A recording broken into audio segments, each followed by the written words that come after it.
ಚಿಂದಿ ಉಡಾಯಿಸೋ ಖಾರ ಬಣ್ಣ ರುಚಿಯನ್ನು ನೀಡುತ್ತದೆ. ಆಚಿ ಮೆಣಸಿನ ಪುಡಿ ಚಿಂದಿ ಉಡಾಯಿಸೋ ಖಾರ ಬಣ್ಣ ರುಚಿ. ಯುವತಿಯನ್ನ ಪೋಷಕರು ಬಲವಂತವಾಗಿ ಹೊತ್ತೊಯ್ದ ಪ್ರಕರಣಕ್ಕೆ ಸಂಬಂಧಪಟ್ಟಂತೆ ನವನಗರ ಪೊಲೀಸ್ ಠಾಣೆಯಲ್ಲಿ ಈ ಕೇಸಿಗ ಸುಖಾಂತ್ಯ ಆಗಿದೆ.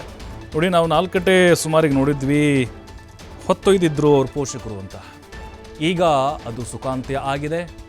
ಪ್ರೀತಿಸಿ ಮದುವೆಯಾದ ಪತಿ ಜೊತೆನೆ ಅಂದರೆ ಗಂಡನ ಜೊತೆಗಿರ್ತೀನಿ ಅಂತ ಸುಷ್ಮಾ ಹೇಳಿದ್ದಾರೆ.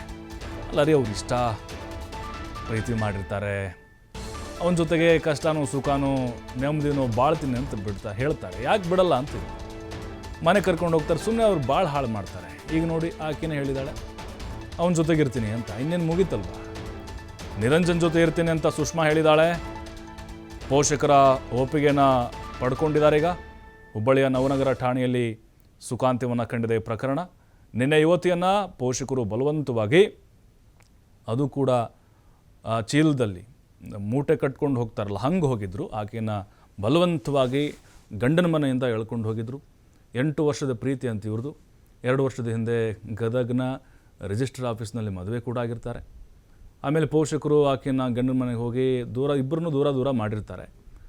ಈಗ ಆಕೆ ಸುಷ್ಮಾ ಅವ್ರ ಮನೆಗೆ ಬಂದಿದ್ಲು, ಗಂಡನ ಮನೆಗೆ. ಮತ್ತೆ ಆಕೆಯನ್ನು ಗೋಣಿ ಚೀಲದಲ್ಲಿ ಹಾಕ್ಕೊಂಡು ಹೋಗಿದ್ದರು. ಪೊಲೀಸ ಠಾಣೆ ಕೂಡ ಮೆಟ್ಲೇರಿದ್ದ ಆತ ಗಂಡ. ನವನಗರ ಪೊಲೀಸರು ಈಗ ಅವ್ರ ಪೋಷಕರನ್ನು ಕರೆಸಿ ಇವ್ರ ಗಂಡ ಹೆಂಡತಿ ಸಮಕ್ಷಮದಲ್ಲಿ ಒಂದು ಸಂಧಾನವನ್ನು ಮಾಡಿದರು. ಯಾರು ಬೇಕಮ್ಮ ನಿನಗೆ?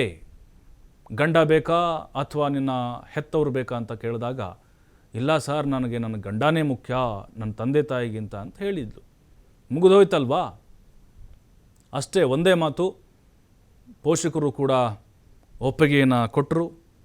ಈಗ ಖುಷಿಯಾಗಿಯೇ ಸುಷ್ಮಾ ತನ್ನ ಗಂಡನ ಜೊತೆಗೆ ಹೋಗಿದ್ದಾಳೆ.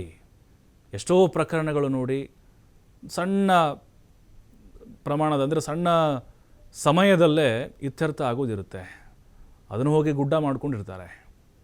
ಪೋಷಕರು ವಿರೋಧ ಇದೆ, ಆಯಿತು ನೀವು ಸಾಕಿ ಸಲಹಿ ಬೆಳೆಸಿದ್ದೀರಿ, ನೋವಾಗುತ್ತೆ, ಹೆತ್ತೋರು ನೀವು, ಆದರೆ ಆಕೆ ಕೇಳಬೇಕಲ್ಲ ನಿಮ್ಮ ಮಾತೀಗ. ದೊಡ್ಡವಳಾಗಿದ್ದಾಳೆ, ಆಕೆಗೂ ಜ್ಞಾನ ಇದೆ, ಬುದ್ಧಿ ಇದೆ, ಮೇಜರ್ ಇದ್ದಾಳೆ. ಆಕೆಗೆ ಪ್ರೀತಿ ಮುಂದೆ ನೀವು ಕಾಣಿಸ್ತಾ ಇಲ್ಲ. ಈಗ ಬಿಟ್ಟುಬಿಡಿ ಅವಳ ಪಾಳಿಗೆ, ಅವಳನ್ನ ಬಾಳಿ ಬದುಕೋದಕ್ಕೆ. ಈಗ ಮನೆಗೆ ಹೋಗಿ ಇಟ್ಕೊಂಡ್ರೆ ಏನು ಮಾಡ್ತೀರಿ? ಬೇರೆ ಮದುವೆ ಮಾಡ್ತೀರಾ? ಆಕೆ ಜೀವನ ಹಾಳಾಗುತ್ತೆ ಅಷ್ಟೇ. ಈಗ ಇಷ್ಟ ಐತಿ, ನಾ ಹೋಗ್ತೀನಿ ಅಂತ ಹೇಳಿದೆ ರೀ. ಅವ್ನು ನಮ್ಗೆ ಅಷ್ಟೇ. ಯಾಕೆ ವಿರೋಧ ಮಾಡ್ತಾರೆ? ಅವ್ನು ಬೇಡ ಅಂತ ಹೇಳ್ತಿದ್ದೀರಿ. ಎದ್ರ ಸಂಬಂಧ? ಅಂದ್ರೆ ಅವನು ಏನಿಲ್ಲ ಅವನ ಹತ್ರ ಹಂಗೆ ಹಿಂಗೆ ಅಂತ ಹೇಳ್ತಾ ಇದ್ದೆ. ಅದಕ್ಕೆ ಇಲ್ಲ, ನಾನು ಅವ್ನ ಜೊತೆ ಹೋಗ್ತೀನಿ ಅಂತ ಹೇಳಿದೆ. ಈಗೇನಂದ್ರೆ ಈಗ ಹೋಗು ಅಂತ ಹೇಳಿದೆ.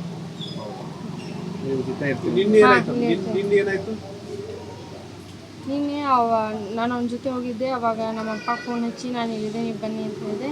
ಇಲ್ಲ, ನೀನೇ ಬಾ ಅಂತ ಹೇಳಿದ್ರು. ಇಲ್ಲ, ನೀವೇ ಬನ್ನಿ ಅಂತ. ಬೆದರಿಕೆ ಏನಿಲ್ಲ? ಏನಿಲ್ಲ ರೀ. ಆರಾಮಿರ್ತೀರಿ? ಹಾಂ ರೀ. ಈಗ ಇಷ್ಟ ಐತಿ, ನಾ ಹೋಗ್ತೀನಿ ಅಂತ ಹೇಳಿದೆ ರೀ. ಅವ್ನು ನಮ್ಗೆ ಅಷ್ಟೇ. ಯಾಕೆ ವಿರೋಧ ಮಾಡ್ತಾರೆ? ಅವ್ನು ಬೇಡ ಅಂತ ಹೇಳ್ತಿದ್ದೀರಿ. ಎದ್ರ ಸಂಬಂಧ? ಅಂದ್ರೆ ಅವನು ಏನಿಲ್ಲ ಅವನ ಹತ್ರ ಹಂಗೆ ಹಿಂಗೆ ಅಂತ ಹೇಳ್ತಾ ಇದ್ದೆ. ಅದಕ್ಕೆ ಇಲ್ಲ, ನಾನು ಅವನ ಜೊತೆ ಹೋಗ್ತೀನಿ ಅಂತ ಹೇಳಿದೆ. ಈಗೇನಂದ್ರೆ ಈಗ ಹೋಗು ಅಂತ ಹೇಳಿದೆ. ನೀವು ಜೊತೆ ಇರ್ತೀರಿ? ನಿನ್ನೆ ಏನಾಯ್ತು?